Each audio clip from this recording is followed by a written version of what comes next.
So hello everyone, welcome back to our YouTube channel. तो आज हमारे साथ हैं अर्पिता, जिन्होंने कि अभी रिसेंटली पेपाल में इंटर्नशिप निकाली है।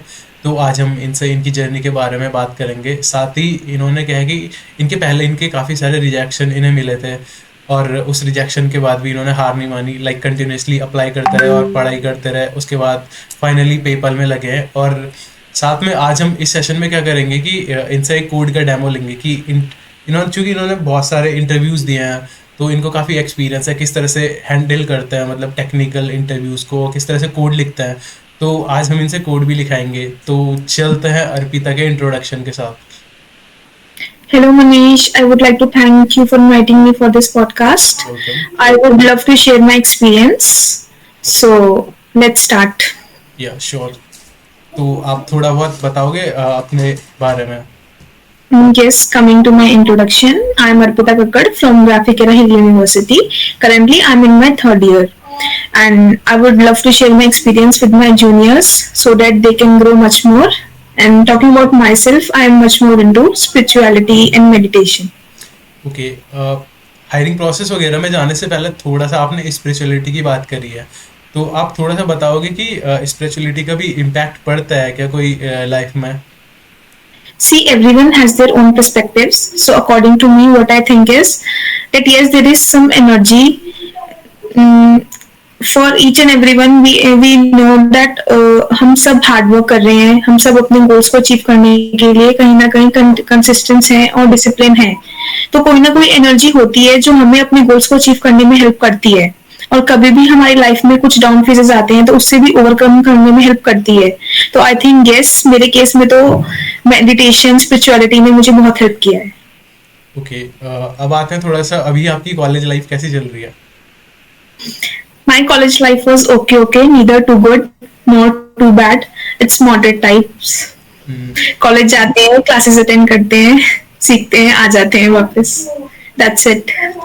Okay cool. अब आते हैं थोड़ा सा लाइक आपकी थोड़ा सा जर्नी पे फोकस करते हैं, जैसे कि 12th और 11th, लाइक आपने कोडिंग कैसे स्टार्ट की और किस तरह से फाइनली पेपल तक आए? Okay. So let me tell you the one small story of mine.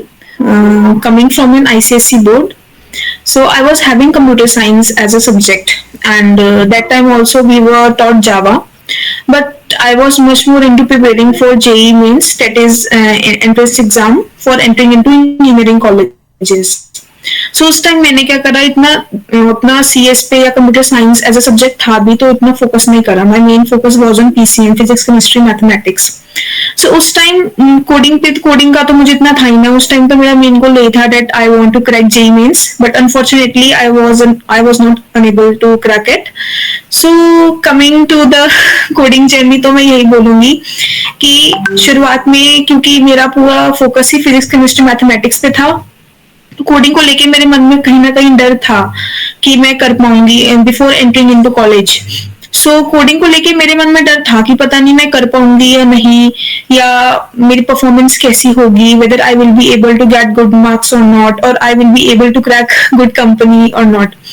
सो ऐसे ही चला। मैंने फर्स्ट ईयर में एंटर करा, मैंने बहुत सारे अपने सीनियर्स को रीच आउट करा। सो सीनियर्स ने मेरा काफी हेल्प करा उस चीज में, मेरी कोडिंग जर्नी में। सो ऐसे करते करते मैं पेपाल तक पहुंच गई। Okay cool. आप बता सकते हो लाइक जब आप IIT JEE की प्रिपरेशन कर रहे थे तो वहाँ पे कितना परसेंटाइल आया था आपका? मैं उस टाइम क्या हुआ था, कोविड था, तो हमारे 4 अटेम्प्ट्स दिए गए थे हमको।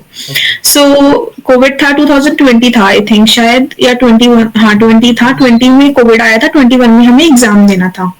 सो 4 अटेम्प्ट्स वर देयर। तो मेरा फर्स्ट अटेम्प्ट में आया था 78 परसेंटाइल, देन सेकेंड में आया मेरा 80, देन 85, देन 90, ऐसे इतना रहा मेरा। तो मैक्सिमम प्रोबेबली मेरा 89.9 ऐसा कुछ ही रहा है परसेंटाइल, तो उससे ज्यादा नहीं आया। ओके। एंड फिर आपने कॉलेज में एडमिशन ले लिया हो? यस, बिकॉज देहरादून का बेस्ट इज ग्राफिक एरा। सो सोचा कोई बात नहीं, ग्राफिक एरा चलते हैं, वहीं मेहनत करेंगे और वहीं कुछ अच्छा कर लेंगे, अपने गोल्स को वहीं से अचीव करते हैं। ओके। अब चलते हैं थोड़ा सा, लाइक आपने बहुत सारे इंटरव्यूज दिए हैं तो काफ़ी में रिजेक्शंस भी मिले होंगे, तो उनके बारे में थोड़ा सा बताओगे कि किस टाइप का एक्सपीरियंस रहा था? ओके, कमिंग टू माय, थोड़ा सा मैं अपने कॉलेज से स्टार्टिंग से बताती हूँ मनीष। उनको थोड़ा सा ये था मेरे साथ कि मेरे अंदर कोडिंग को लेके बहुत ज्यादा फेयर था। जैसे कि मैंने आई टोल्ड यू अर्लियर कि मैंने अपने सीनियर्स को रीच आउट करा, तो मेरे सीनियर्स ने बहुत हेल्प करी है मेरी। कोई सीनियर, जैसे कोई एक सीनियर भैया थे, उनका उबर में लगा था, एक थे इनका एटलासियन में लगा था। वो बहुत हेल्प करते थे मेरी। तो मैंने उनसे पहले पूरा जान लिया कि हाँ भाई, एक अच्छी प्लेसमेंट क्रैक करने के लिए what we have to do. तो they told me if you are just a beginner और तुम्हें अगर ज्यादा ही डर लगे, start with HackerRank. I started with HackerRank. उसे स्टार्ट करने के बाद जब थोड़ा मुझे कॉन्फिडेंस आया, मैंने अपने आप को शिफ्ट करा लीड कोड पे। और तब जब थोड़ा लीड कोड से भी कॉन्फिडेंस आया, मैं वर्चुअल कॉन्टेस्ट काफी देती थी। तो वर्चुअल कॉन्टेस्ट से क्या होता है कि मतलब काफी ज्यादा मतलब हमारी हैबिट बन जाती है कि इतने टाइम में हम इतने क्वेश्चंस कर सकते हैं। मतलब हमें कॉन्फिडेंस बिल्डअप हुआ है मेरे अंदर। तो फिर धीरे धीरे करते करते मैं नेक्स्ट कोडिंग प्लेटफॉर्म पे स्विच करा, कोड शेफ के भी कॉन्टेस्ट दिए। तो ऐसे ऐसे करते मेरा कॉन्फिडेंस बढ़ा। फिर थोड़ा सा, अगर मैं, आपने जैसे मेरे से पूछा कि मैं अपने रिजेक्शंस की उनसे एक्सपीरियंस का बताऊं, तो यही कहूंगी, मैंने पूरा अपना मतलब फर्स्ट सेकंड ईयर पूरा प्रैक्टिस करा है। जब 5th सेमेस्टर था मेरा स्टार्ट हुआ, तब इंटर्नशिप्स के लिए कंपनीज आना स्टार्ट हो गई थी। मैं अप्लाई करती थी, बट कहीं ना कहीं कभी किसी चीज की वजह से, मतलब एक दो चीज की वजह से मैं पीछे हो जाती थी, कभी किसी चीज की वजह से पीछे हो जाती थी। यस, बट मैंने हर एक रिजेक्शन से कुछ ना कुछ सीखा ही है कि पहली चीज, सबसे ज्यादा जो इम्पोर्टेंट चीज होती है रिजेक्शन की, ये सीखा है कि चाहे कितनी रिजेक्शन आ जाए, डिसिप्लिन और कंसिस्टेंसी हमें मेंटेन करके रखनी है, तभी हम अपने गोल्स अचीव कर पाएंगे। ओके, ये क्वेश्चन मैंने स्पेसिफिकली इसलिए पूछा कि क्योंकि क्या होता है ना कि बहुत सारे स्टूडेंट्स एक इंटरव्यू देते हैं और लाइक उसमें रिजेक्ट हो गए तो क्या है कि डीमोटिवेट होके बैठ जाते हैं और मतलब सोचते हैं कि मुझसे नहीं हो पाएगा। तो लाइक उसमें आपने थोड़ा सा छोटी सी मोटिवेशन दी है कि लाइक रिजेक्शन से डीमोटिवेट नहीं होना है और ट्राई करते रहना है। मैं इसमें ये बोलना चाहूंगी कि डीमोटिवेट तो हर कोई होएगा, अगर कोई अपने गोल के लिए 100% अगर वो हार्डवर्क कर रहा है। डीमोटिवेट होना it's a normal human tendency, हम होंगे, क्योंकि हमारा वो जो डिजायर्ड गोल है जिसके लिए हम इतना हार्डवर्क कर रहे हैं वो अचीव नहीं हो रहा है। उसमें मैं तो जैसे यही सजेस्ट करूंगी अपनी जूनियर्स को भी कि it's a part of the process, इसको ज्यादा पर्सनली नहीं लेना है। Even though I took it so personally, ऐसे केसेस में अगर हम ज्यादा पर्सनल लेंगे तो हमें ही प्रॉब्लम होगी। कोई बात नहीं, रिजेक्शंस आ रहे हैं, मैं सिंपल, अब रिजेक्शंस आते थे उनसे सीखती थी कि हाँ अच्छा ठीक है, कि अच्छा अब मैंने इस राउंड में ये वाली गलती करी है, मुझे आगे गलती नहीं करनी है। मेरे केस में मैं और जूनियर्स को ये भी सजेस्ट करना चाहूंगी अपने एक्सपीरियंस से कि हर किसी के पास कोई ना कोई पर्सन ऐसा होता है जिससे वो अपनी चीजें शेयर करते हैं। In my case it was my mother and father. उन्होंने काफी मुझे हेल्प करा अपने फेलियर से, अपनी डिमोटिवेशन से ओवरकम करने में। ओके, आप कुछ कंपनीज बता सकते हो लाइक जिनमें आपने इससे पहले इंटरव्यू दिया है और उनमें हो नहीं पाया आपका? यस ऑफ कोर्स, मैंने माइक्रोसॉफ्ट का दिया था। माइक्रोसॉफ्ट के सेकंड राउंड, मतलब आई मीन मेरा last round technical and HR both, तो उसमें मेरा रिजेक्शन हुआ था। बाकी अमेजोन में आई सॉल्व्ड बोथ द क्वेश्चंस। मेरा सेकंड क्वेश्चन का एक टेस्ट केस रह गया था, उस वजह से मेरा इंटरव्यू अपॉर्चुनिटी चली गई थी, वो नहीं हो पाया था। And finally PayPal. Okay, and आप थोड़ा बहुत बता सकते हो कि माइक्रोसॉफ्ट में और अमेजन में किस तरह के क्वेश्चंस आपसे पूछे गए थे? मैं बता देती हूँ। अमेजोन का मेरा ये था कि अमेजोन में क्वेश्चन वाज प्रीटी इजी, अगर मैं ओए की बात करूँ। एक क्वेश्चन तो उन्होंने बहुत ही सिंपल दिया था, it was just like you have to sort and do some manipulation type things. And second question was on link list. Link list का क्वेश्चन थोड़ा मीडियम लेवल से थोड़ा ऊपर का था, but I solved it fully. But उसमें एक test case मेरा कहीं ना कहीं फंस रहा था, तो उस वजह से मैं पीछे रह गई थी। Okay, and coming to Microsoft, जैसे कि आपने मेरे से पूछा, फर्स्ट ऑफ ऑल इंटरव्यूज में क्या होता है कि हमें अगर हम उन्हें भी पता है कि हम इंटर्नशिप के लिए इंटरव्यू दे रहे हैं, तो हमारा भी फर्स्ट एक्सपीरियंस ही होगा। तो वो क्या करते हैं कि हमसे थोड़ा सा टू मेक कैंडिडेट कंफर्टेबल, थोड़ा सा पहला क्वेश्चन इजी पूछते हैं, दूसरा थोड़ा सा वो हार्ड देते हैं। तो पहला क्वेश्चन जैसे इजी, वो अच्छे से हो गया था। दूसरा क्वेश्चन भी फर्स्ट राउंड में I did it completely. It was basically on trees. I solved both the questions with complete test case passed. Second round मेरा आया, जबकि मेरा second round scheduled है same day, even though I left my midterm exam for Microsoft interview. उसमें क्या हुआ, second round में जो मेरे से questions पूछे गए थे, it was all about tries. ट्राइस data structure, जो बहुत सारे बच्चे छोड़ देते हैं। लेकिन और मैंने भी वही गलती कर दी थी कि मैं ट्राइस डाटा स्ट्रक्चर इतने अच्छे से नहीं पढ़ा था, even though basic idea I was having, but इतने अच्छे से नहीं पढ़ा था। तो वो चीज रिफ्लेक्ट हो ही जाती है इंटरव्यूअर के सामने कि हाँ ये टॉपिक कमजोर है हमारा, हम इसमें वीक है।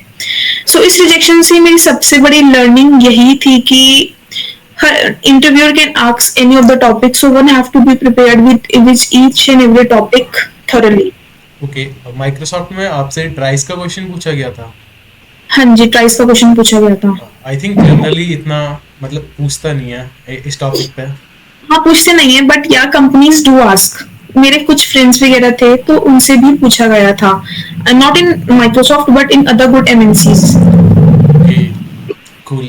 अच्छा, कुछ टारगेटेड क्वेश्चंस भी होते हैं क्या कि लाइक कुछ पैटर्न बन जाता है, कौन सी कंपनी किस टाइप का पूछ रही है? Yes Manish, let me tell you, कभी भी हम किसी भी कंपनी के इंटरव्यू में बैठ रहे होते हैं अगर, तो उससे पहले कंपनी के बारे में रिसर्च करना is very much important. Company का मेन वो क्या है, अभी तक कंपनी के स्टूडेंट्स की जिन्होंने भी इंटरव्यूज दिए उस कंपनीज के, उनका एक्सपीरियंस कैसा रहा है। In this terms GeeksforGeeks helped me a lot. So देखना कि क्वेश्चंस, अच्छा फेवरेट टॉपिक्स क्या है कंपनी के, ये ऐसे भी रहता है, कुछ पैटर्न्स होते हैं। बेसिकली अगर मैं I will suggest my juniors as a fresher, मैं यही बोलूंगी कि डीएसए में इस तरीके से करना चाहिए कि हम क्वेश्चन के पैटर्न्स को समझ जाएं। क्वेश्चन के पैटर्न्स को समझ जाएंगे तो खुद ब खुद हमसे क्वेश्चंस बनने लगेंगे। Okay, definitely. अब आते हैं थोड़ा सा पेपल की हायरिंग प्रोसेस की तरफ। तो See, Manish, first was resume shortlisting round. I didn't apply with any referral. I applied directly. okay. After getting my resume shortlisted, मेरा OA का लिंक आया जिसमें 5 MCQs थे and 1 coding question था. It was medium to hard level lead code level question. उसके बाद मेरे 2 interview schedule थे। First one was completely technical, second one was technical plus HR. Okay, and आपके लाइक टेक्निकल राउंड में किस type के questions थे? हाँ, टेक्निकल राउंड में मेरा जो फर्स्ट टेक्निकल राउंड हुआ उसमें मेरा पहला question was on hash map. उसमें हैश मैप मतलब क्वेश्चन एरेस का था। उसमें क्वेश्चन को देख के after reading and understanding question 2-3 times, पहले फर्स्ट ऑफ ऑल तो मुझे क्वेश्चन की जो लैंग्वेज थी इतनी समझ नहीं आई, तो मैंने समझने की कोशिश करी एंड मैंने क्वेश्चंस थोड़ा अच्छे से पूछने की कोशिश करी इंटरव्यू से। So she explain me. उसके बाद मैं आफ्टर रीडिंग द क्वेश्चन में समझ गई हैश मैप लगाना पड़ेगा क्वेश्चन में विद सम मैनिपुलेशंस, तो आई डिड कंप्लीटली। बट उसमें इंटरव्यूअर को मेरी अप्रोच समझ आ गई, so she didn't told me to code it. Second question पे आए हम। क्वेश्चन को रीड करने के बाद कहीं ना कहीं ऐसा रहता है, अगर हमने कोई क्वेश्चन लीड कोड पे सॉल्व किया होता है, कहीं ना कहीं हमारे माइंड में वो चीज होती है कि हाँ हमने सॉल्व किया तो इस क्वेश्चन को हम ऐसे कर सकते हैं। So second question was based on not completely merge sort का क्वेश्चन था वो, बट उसमें कुछ मैनिपुलेशंस होनी थी, like it was like count inversions question I think, वो वैसा ही था। I solve it completely with all the test case passed. उसके बाद she asked me some time complexities and space complexities questions. Okay, तो ये हो गया था आपका दूसरा क्वेश्चन भी? दूसरा क्वेश्चन भी हो गया था। और इसमें भी कोड कराया या नहीं? इसमें कोड कराया था उन्होंने, कोड तो कराएंगे। अच्छा, तो मतलब पॉसिबिलिटी होती है कि इंटरव्यूअर कोड कराए या ना कराए, इसका क्या सीन होता है? पॉसिबिलिटी 99% पॉसिबिलिटी है, वो आपसे कोड कराएंगे, आपसे टेस्ट केस पास कराएंगे ही कराएंगे, according to my experience. Okay, ऐसा भी होता है किसी किसी इंटरव्यू में कि लाइक सिर्फ अप्रोच पूछ ली और बड़ा बड़ा लाइक देख लिया? Yes, it happens with some of the candidates, but वो 1% candidates ही होते हैं। ओके, एंड आपकी कोडिंग लैंग्वेज कौन सी थी? जावा थी। अच्छा, जावा थी, तो मतलब वाई जावा? आपने जावा क्यों यूज की? मुझे जावा में कोड करना अच्छा लगता था। मैं सिंपल, मेरा रीजन यही है, मैंने कभी स्विच नहीं करा सी प्लस प्लस पे या किसी और लैंग्वेज पे, मुझे जावा ही अच्छा लगता है तो मैं जावा में कोड करती हूँ। I feel comfortable with Java, that's it. ठीक है, तो अब थोड़ा सा आता है, जैसे कि हमने स्टार्टिंग में कहा था कि आप डेमो दोगे कि किस तरह से अप्रोच करते हैं लाइक इंटरव्यू में कोडिंग क्वेश्चंस को, तो आप डेमो दिखा सकते हो? Yeah, just before Manish, I will definitely show the demo. लेकिन डेमो से पहले मैं कुछ 3-4 टिप्स देना चाहूंगी जो बहुत हेल्प करेंगे स्टूडेंट्स को। फर्स्ट ऑफ ऑल, किसी भी अगर हम कंपनी के इंटरव्यूज के लिए बैठ रहे हैं, so we have to be, इधर इट इज इंटर्नशिप और इट इज प्लेसमेंट, हमें सीएस फंडामेंटल्स अपने थॉरो करने होंगे, एक्सेप्ट कंप्यूटर नेटवर्क्स अगर हम इंटर्नशिप्स के लिए बैठ रहे हैं। मेरे से सीएस फंडामेंटल्स बहुत पूछे गए थे। सेकेंडली, हम जिस भी कंपनी के इंटरव्यूज के लिए बैठ रहे हैं, हमें कंपनी के बारे में सर्च करना is very much important. Company के प्रीवियस आस्क्ड क्वेश्चंस या इंटरव्यूज के एक्सपीरियंस पढ़ना ये बहुत हेल्प करते हैं, और ये सब हेल्प हमें आसानी से गीक्स फॉर गीक्स या फिर जावा पॉइंट से मिल जाती है। So there is not an issue. So better होगा कि स्टूडेंट्स अपने इंटरव्यू से पहले ये चीजें अपने माइंड में रखें। ओके, जैसे कि आपने बोला कि कंपनी के बारे में रिसर्च करनी चाहिए, तो इससे रिलेटेड कोई इंसाइट्स दे सकते हो क्या कि लाइक हमने ये किया और ये पूछा गया इंटरव्यू में हमसे? सो इनसाइट्स के बारे में अगर मैं बोलूंगी, जैसे मैंने मेरा इंटरव्यू जब शेड्यूल था, जब मुझे मेल आया तो उसमें मेरे इंटरव्यूअर का नेम था एंड टाइमिंग्स था कि इस दिन शेड्यूल्ड है, ये नेम है इंटरव्यूअर का। तो मैंने क्या करा, सबसे पहले मैंने इंटरव्यूअर का नेम देखा, उनको सर्च करा कि इंटरव्यूअर कौन से स्टैक में वर्क कर चुके हैं या इंटरव्यूअर किस चीज में बहुत वो है। सो ऐसा करने से क्या हुआ है कि मुझे जो not first round but second round में बहुत हेल्प हुआ, क्योंकि मेरे सेकंड राउंड में क्या हुआ था कि जब मेरा एचआर टेक्निकल जो सेकंड राउंड जो बोर्ड था, एचआर एंड टेक्निकल, तो सर जैसी आए, जैसी गूगल मीट पे एंट्री हुई सर की, सो सर वाज लाइक कि Arpita which round is this. So मैंने सर को बताया sir this is my second round. तो सर ने बोला no no this is not your second round, it's your first round, we haven't got the results of your first round. Okay, so sir ने मुझे तो ऐसे कैसे, मैंने बोला नहीं सर मेरा फर्स्ट राउंड हो चुका है। तो जस्ट बिकॉज कि कैंडिडेट को चेक करना है, कैंडिडेट उस मतलब ऐसी प्रेशर सिचुएशंस में अपने आप को पैनिक तो नहीं कर रहा है, तो वो ये चीज देखते हैं कि हाँ भाई अगर हम कैंडिडेट को आगे जाके कोई टास्क देते हैं गिवन लिमिटेड टाइम में, तो वो कंप्लीट कर पाएगा कि नहीं कर पाएगा, फिर पैनिक होगा। तो इंटरव्यू के बारे में सर्च करने से मुझे ऐसे हेल्प हुआ कि मैंने उनको बताया कि सर मेरा first interview was taken by this interviewer and sir she worked on this tech stack, she's working in PayPal from this to this duration. So sir was like okay I'm satisfied, okay I will see whether you have given your first round or not, let's come to the second round. So ऐसे cases में मैं candidates को, अपने juniors को यही suggest करूंगी कि वो पैनिक ना करें बिल्कुल भी इंटरव्यू में, बिकॉज सामने वाला इंटरव्यू जस्ट आपको देखना चाहता है कि आप प्रेशर में सिचुएशंस किस तरीके से हैंडल करते हैं। ओके, मतलब यहाँ पे थोड़ा सा अवेयरनेस की बात आ जाती है कि आप अगर हमें मेल में मेंशन है कि आपका इंटरव्यूअर ये वाला इंटरव्यू ले रहे हैं, तो हमें एटलीस्ट एक बार तो देखना चाहिए उनके प्रोफाइल को कि हाँ कि इंटरव्यूअर का नेम क्या है, वो कितने ईयर से काम कर रहे हैं, उस वर्क कर रहे हैं उस कंपनी में क्या। ओके कूल, अब थोड़ा सा आ जाए क्वेश्चन पे, लाइक आप डेमो दे रहे थे। So coming to the demo, let's take a simple question of two sum. It's a easy level problem of lead code. So let me share my screen. So हमें जैसे हमारा interview start हो गया, interview हमें question देंगे। सबसे पहले हमें क्वेश्चन को लेके क्लियर होना पड़ता है कि व्हाट्स द क्वेश्चन, क्वेश्चन को समझना है, क्योंकि अगर हमें क्वेश्चन समझ नहीं आया तो हम आगे क्वेश्चन को ढंग से सॉल्व कर ही नहीं कर पाएंगे। मेरे केस में ये था, interviewer give me the question but test case नहीं दिया था, so I asked my interviewer कि सर आप मुझे टेस्ट केस दे दीजिए, बिकॉज उससे क्या होता है हम अपने कोड को ड्राई रन कर पाते हैं, हमारे कोड लिखना आसान हो जाता है। सो मेरी फर्स्ट टिप तो यही होगी। So coming to an question to sum, given an array of integers nums and an integer target, return indices of the two numbers such that they add up to the target. So here it's a simple question कि हमें एक array दे रखा है, हमें समझना है अपने आप को, हमें अपने आप को क्वेश्चन समझाना होता है ताकि हमें क्वेश्चन क्लियर हुए। हमें एक सिंपल सा array दे रखा है nums और टारगेट दे रखा है 9। हमें ऐसे दो नंबर ढूंढने हैं जिनका सम करके हमारे पास टारगेट की वैल्यू है। सो ऐसे केस में कभी भी हम इंटरव्यू में अगर इंटरव्यू दे रहे हैं तो हमें डायरेक्टली इंटरव्यूअर को डायरेक्टली कोड नहीं करना है, हमें इंटरव्यूअर को सबसे पहले अपनी अप्रोचेस बतानी है, एंड बेटर ये होगा कि हम इंटरव्यूअर को सबसे पहले अपनी ब्रूट फोर्स अप्रोच बताएं। सो इसकी अकॉर्डिंग टू दिस क्वेश्चन इसकी ब्रूट फोर्स अप्रोच बहुत सिंपल होगी कि हम नेस्टेड लूप यूज करेंगे। First I will iterate, first loop I will be use for iterating over the whole array, second loop will be the same, then I will use if conditions. So like that हमें interview को सबसे पहले अपनी approach समझानी होगी। उस case में अगर हमें इंटरव्यू बोलेंगे कि हाँ आप कोड करिए क्वेश्चन को, तो हम करके दे सकते हैं, लेकिन मोस्टली केसेस में interview will ask for better approach, तो जो कि स्पेस ऑप्टिमाइज्ड हो या फिर टाइम ऑप्टिमाइज्ड हो, क्योंकि time complexity matters a lot in case of DSA. Interview will be like okay fine, but इसकी जो आपने बताई है, जो आपने अप्रोच बताई है, उसकी टाइम कॉम्प्लेक्सिटी इंस बढ़ जाएगी जो कि ज्यादा होगी। उस केस में interview will be ask for better optimized code. तो उस केस में हम ये बोल सकते हैं कि sir I can optimize my code with the use of hash map. So इस क्वेश्चन में अगर हम hash map यूज करेंगे तो हमारा कोड जो होगा ऑप्टिमाइज हो जाएगा. सो ओके, उसके बाद इंटरव्यू हमसे अपनी हमारी अप्रोच पूछेंगे. सो हम अपनी अप्रोच समझाएंगे इंटरव्यूअर को कि सर हम एक हैश मैप ले सकते हैं और एक एरे तो हमें लेना ही पड़ेगा बिकॉज क्वेश्चन में दे रखा है कि हमें उन दो नंबर्स को जो सम करके टारगेट देंगे उनका इंडिसेस देना है. सो फिर हम समझाएंगे अपने इंटरव्यूअर को कि हैश मैप कैसे यूज होगा. सो हम ऐसे बताएंगे sir first I will iterate over the whole array.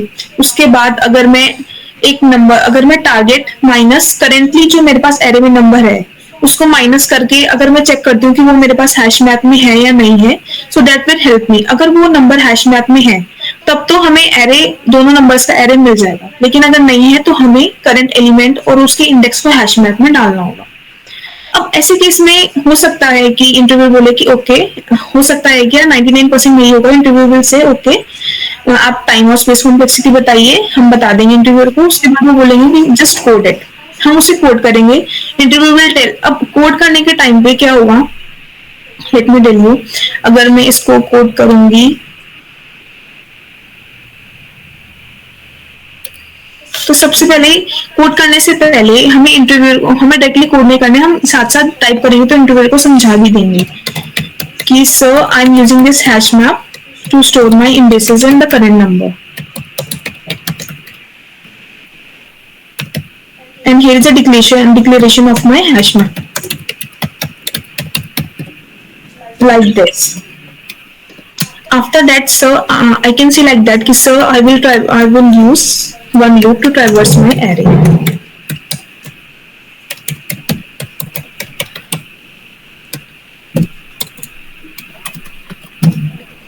Now, what I will do, I will see whether I have the second number or not. Like in num, I can take a variable num, target minus current number.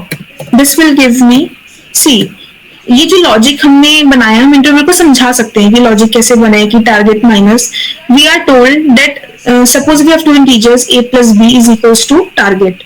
सो अगर मैं अपना वो target minus a करती हूँ तो मुझे b मिल जाएगा. Simple है ये तो. अपनी अप्रोच समझा सकते हैं इंटरव्यूअर को. Now I will check whether it's there in the hash map और not.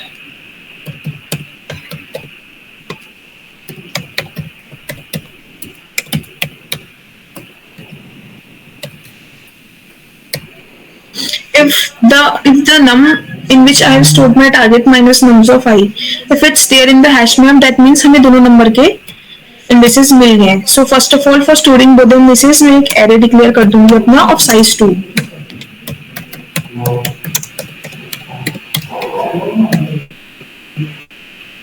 So for this I will in zero index I will store the current index because हमें नंबर मिल चुका है. And in first index what I will store,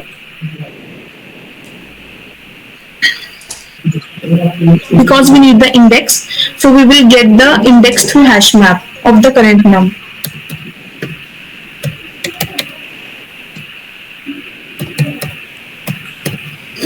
If it's not there in the hash map, मैं उसको hash map में डाल दूंगी. I can explain this to my interviewer. जैसे मैं कोड करूंगी लाइन को side by side, I can explain things to my interviewer ताकि चीजें मुझे भी क्लियर हो और सामने जो हमारा इंटरव्यू ले रहे हैं उनको भी क्लियर हो.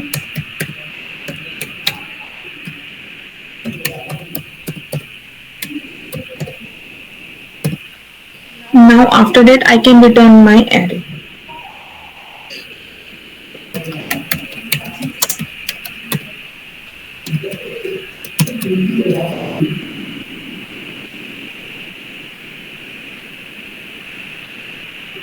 See, सो इंटरव्यूअर हमें उस टाइम पे टेस्ट केसेस देंगे, कुछ हमें वो पास करने होंगे. हम टेस्ट केसेस पास कर देंगे. ऐसा हो सकता है कि वो कुछ फॉलोअप्स क्वेश्चंस भी दें. जैसे मेरे केस में मैंने क्वेश्चन जब सॉल्व किया था तो एक दो फॉलोअप्स और दिए थे इंटरव्यू में टू जज माई लॉजिकल थिंकिंग. सो उस केसेस में कुछ कुछ इंटरव्यूज में फॉलोअप्स क्वेश्चन दे सकते हैं. So we can tell the approach of that question also. Okay Arpita, आपने काफ़ी अच्छे से एक्सप्लेन किया. मेरा एक छोटा सा सवाल है कि कई बार क्या होता है कि हमें कोड वगैरह सब आ जाता है, लेकिन जैसे ही इंटरव्यू में सामने क्वेश्चन हमें दिखता है तो क्या है कि माइंड ब्लैंक सा हो जाता है, मतलब कुछ समझ ही नहीं आता। कई बार क्या होता है कि we are unable to see the question कि लिखा क्या है, तो उस टाइम पे क्या करना चाहिए हमें? पहली बात तो ये बहुत नॉर्मल सिचुएशंस है जो इंटरव्यूज में क्रिएट हो जाती हैं। एज अ फ्रेशर अगर हम अपने फर्स्ट इंटरव्यू पे बैठे हैं तो बहुत नॉर्मल है कि हम कभी कभी ब्लैंक हो सकते हैं। तो इसके लिए बेटर अप्रोच यही होगी कि हम पहले से वर्चुअल कॉन्टेस्ट या कॉन्टेस्ट की बहुत सारी प्रैक्टिस करके रखें, जिससे हमारे अंदर कॉन्फिडेंस बिल्ड हो। और जितना ज्यादा हम हमारा कॉन्फिडेंस बिल्ड हो रखा होगा उतना ज्यादा हमें नर्वसनेस कम होगी और हम ब्लैंक कम हो रहेंगे इंटरव्यूज में। और कभी बाय चांस अगर हम ऐसे ब्लैंक हो भी जाते हैं तो पैनिक नहीं करना है इंटरव्यूज में, क्योंकि पैनिक करेंगे तो चीजें और खराब होती हैं। We just have to ask कि आर इंटरव्यू की sir if we need help we can ask for help from our interview also, क्योंकि सामने वाले इंटरव्यूज भी बहुत हेल्पफुल होते हैं। ओके। अच्छा, ये सब तो था लाइक किस तरह से क्वेश्चन वगैरह समझाया आपने, बहुत ही अच्छे से एक्सप्लेन किया। ठीक है, तो अब थोड़ा सा चलते हैं कि आपने प्रिपेयर कैसे किया था लाइक प्लेसमेंट्स के लिए। ऑनलाइन सोर्सेज यूट्यूब से प्रिपेयर किया है मैंने पूरा। Leet code platform, CodeChef platform, Geeks for Geeks help me a lot. मैं मेरे अंदर ये था कि कंसिस्टेंट बहुत रही हूँ मैं लीड कोड को लेके। मैंने मतलब अपना जो 2023 में पूरे मतलब मैक्सिमम डेज कोड करा है, मोर देन 250 डेज से ज्यादा मैंने कोड करा है। मैं रोज कहीं ना कहीं एटलीस्ट 2 क्वेश्चंस करती करती थी। सो कोडिंग की अगर हम कोडिंग में थोड़ा सा अच्छा होना चाहते हैं, हम चाहते हैं कि लॉजिकल थिंकिंग हमारी बिल्ड हो, तो इस केस में हमें कंसिस्टेंट होना काफी ज्यादा मैटर करता है। इट्स ऐसा बोलते हैं ना कि one question of LeetCode a day keeps the DSA fear away. So वो बिल्कुल सही चीज है। कोई बात नहीं, अगर आप हमको टाइम नहीं मिल रहा है, एटलीस्ट एक क्वेश्चन के लिए हम 20 to 25 मिनट्स निकाल सकते हैं, सो वो हमारे लिए बेटर होगा। ओके, कुछ बता सकते हो आप शेड्यूल अपना कि क्या रहता था जनरली? हाँ, मेरा शेड्यूल ऐसा रहता था जैसे मॉर्निंग में थोड़ा जल्दी उठना, सो चीजें थोड़ा बहुत रिवाइज करना। उसके बाद कॉलेज होता था तो मैं बस के लिए तैयार हो जाती थी। कॉलेज मेरा लगभग रहता था, मतलब कॉलेज में ना हमारे टाइम टेबल में ऐसा था बहुत गैप्स रहते हैं बीच में। सो मैं लैपटॉप, अपने ईयरफोन्स मैं सब लेके जाती थी। मुझे जैसी फ्री टाइम मिलता था मैं लाइब्रेरी जाती थी एटलीस्ट। मतलब मेरा ऐसा रहता था कि मेरा इतना गोल है कि मुझे 2 क्वेश्चन लीड कोड के करने हैं, मुझे इतना अपने प्रोजेक्ट को टाइम डिनोट करना है, इतना मैं फंडामेंटल्स के लिए यूज करूंगी ऐसे। सो फंडामेंटल्स तो मैंने थोड़ा बाद में ही करा है, लेकिन जब मेरा 5th सेमेस्टर आया है। लेकिन ऐसा होता था जैसे क्योंकि कॉलेज से बात घर आओ टाइम नहीं मिलता है, सो 2 क्वेश्चन लीड कोड के मैं सोचती मैं कॉलेज में ही कर लूंगी। सो इससे मेरा टाइम काफी ज्यादा यूटिलाइज हो जाता था और घर आके मैं अपने प्रोजेक्ट्स वगैरह को देखती थी कि क्या रहता है या मुझे क्या सीखना है, ऐसे कौन सा टेक्स्ट सीखना है या मुझे दूसरे सब्जेक्ट्स पे फोकस करना है। ओके, मतलब आप ज़्यादातर पढ़ाई में ही बिजी रहते थे, हाँ, पूरे दिन भर? नहीं, पूरे दिन नहीं, क्योंकि टाइम मिलता ही नहीं था और मतलब एक्टिविटीज के लिए पूरा टाइम कॉलेज में ही जाता था। 8 to 6 ऐसा रहता है ना, तो मैं कोशिश करती थी कि मैक्सिमम टाइम यूटिलाइज कर लूँ अपना कॉलेज में ही, लाइब्रेरी में, तो बेटर रहता था। ओके, अच्छा, अब थोड़ा सा बात करते हैं आपके प्रोजेक्ट्स के बारे में। किस टाइप के प्रोजेक्ट आपने इंक्लूड करे थे रिज्यूमे में? To be honest I was more into DSA. मैं डीएसए में काफी ज्यादा थी, तो प्रोजेक्ट्स थोड़ा सा मेरा वो था कि ठीक है प्रोजेक्ट्स थे मेरे पे, बट मेरे वेब पे ही थे प्रोजेक्ट्स। मैंने अभी मशीन लर्निंग अपना एक्सप्लोर नहीं किया था 5th सेमेस्टर से पहले। तो जैसे ही मेरा 5th सेमेस्टर आया तब मैंने थोड़ा मशीन लर्निंग भी एक्सप्लोर करना स्टार्ट करा है। सो उसने मुझे मतलब मशीन लर्निंग के भी मेरे 1-2 प्रोजेक्ट्स हैं अभी, और वेब पे भी है मेरे प्रोजेक्ट्स। ओके। बाकी टेक्स्ट तो मतलब एक्सप्लोर करते रहने चाहिए, जो सा पसंद आए तो उसी में मतलब अपना 100% दो तो बेटर है। हम्म, करेक्ट। इन प्रोजेक्ट से रिलेटेड भी कुछ क्वेश्चंस पूछे होंगे लाइक इंटरव्यूअर ने, तो वो किस टाइप के थे? Yes, I was asked in my first technical round. I was asked some questions on my projects also कि ये वाला टेक स्टैक ही क्यों यूज करा, या प्रोजेक्ट्स में जैसे अगर मेरा मतलब ये था मेरे रेज्यूमे में ऐसा था कि प्रोजेक्ट्स मेरे वेब पे थे, but I was asked question on machine learning कि मशीन लर्निंग के बारे में बताइए आपने कितना क्या करा है। सो प्रोजेक्ट्स के बारे में जो उन्होंने पूछा वो 2 या 3 क्वेश्चन ही थे कि हाँ बताइए आपने इस फाइल से कैसे कनेक्ट करा है या क्या करा है, आपने अगर अपने प्रोजेक्ट में ये चीज डाली है तो क्यों डाली है, थोड़ा सिंटेक्स लिख के बताइए, ऐसा था। बाकी उनका मेन फोकस मेरे में उस टाइम मेरे रेज्यूमे में 5th सेम चल ही रहा था, तो एमएल के प्रोजेक्ट्स नहीं थे। ओके। तो interviewer asked me questions on machine learning. So उस टाइम मशीन लर्निंग का मुझे अच्छा खासा आइडिया हो गया था, इंटरेस्ट लगा था, तो मैंने उनको फिर आंसर करा, cool. Even though machine learning was not in my resume. Nice. Okay, so Arpita, हमने लाइक बहुत ही अच्छे से डिस्कस किया लाइक इंटरव्यूज के बारे में एंड आपकी पूरी जर्नी. सो अब हम लाइक सेशन को एंड करने की तरफ हैं, तो लास्ट में मतलब आप कोई सजेशन देना चाहोगे अपने जूनियर्स के लिए? मैं अपने जूनियर्स को यही बोलूंगी कि अगर आप डिसिप्लिन में हैं, कंसिस्टेंट हैं, अपने गोल्स के प्रति एकदम 100% दे रहे हैं, तो भले चाहे थोड़ा जल्दी या चाहे लेट, हमें सक्सेस मिलेगी ही मिलेगी. हम डिमोटिवेट हो जाते हैं, डिमोटिवेट होना भी नॉर्मल ह्यूमन टेंडेंसी है, लेकिन हमें अपने गोल्स के लिए गिव अप नहीं करना है, अपना 100% देना है एंड द ऑल माइटी उन पे पूरा बिलीव करना है कि यस, अगर हम मेहनत कर रहे हैं तो हमें जरूर फ्रूटफुल वो मिलेगा, अवार्ड मिलेगा ही मिलेगा. और मनीष, दूसरा मेरा ये मानना है कि हमें अपने उस टाइम को नहीं भूलना चाहिए जब हम बहुत डिफिकल्ट फेज पे थे, हमारी किस किस ने हेल्प करी. जैसे मेरे केस में मेरे एल्डर्स ने, या मेरे जो मतलब हमारे जितने भी बूढ़े बुजुर्ग लोग होते हैं, जैसे मेरे दादा दादी, नाना नानी हो गए. ऑफ कोर्स मेरे पेरेंट्स तो मेरे साथ थे ही थे, लेकिन उनकी जो ब्लेसिंग्स थी, मेरे बड़ों की जो ब्लेसिंग्स थी, वो भी मेरे साथ थी. सो हमें कभी भी अपने रूट्स को नहीं भूलना चाहिए, अपने उन उन लोगों को नहीं भूलना चाहिए, चाहे हमें जितनी भी सक्सेस मिल जाए, कि जिन्होंने हमारे हार्ड फेस में हमारी हेल्प केयर करी होती है. सो मैं यही मानती हूँ कि उनका बड़ों का आशीर्वाद हमेशा हमारे साथ रहता है. सो हमें उन्हें हमेशा रिस्पेक्ट देनी चाहिए. Amazing and nice advice. So hmm. Arpita, like हमने पूरा सेशन कवर कर लिया है. सो लास्ट में मैं आपको कहना चाहूँगा like thank you for coming into the session. Like काफ़ी मज़ा आया आपके साथ बात करके and thank juniors you. Definitely कुछ ना कुछ सीखेंगे इस सेशन से. So thanks once again. You're welcome, Manish. I'm always ready to help my juniors. They can even reach out to me on my LinkedIn. I am always there to help them. या sure, and हम like video के description में इनकी LinkedIn ID mention कर देंगे, सो आप वहाँ से इन्हें रीच आउट कर सकते हो. ठीक है, तो Yes, yes, sure. Okay, thank you so much, Manish, once again या for inviting me. Thank you so much.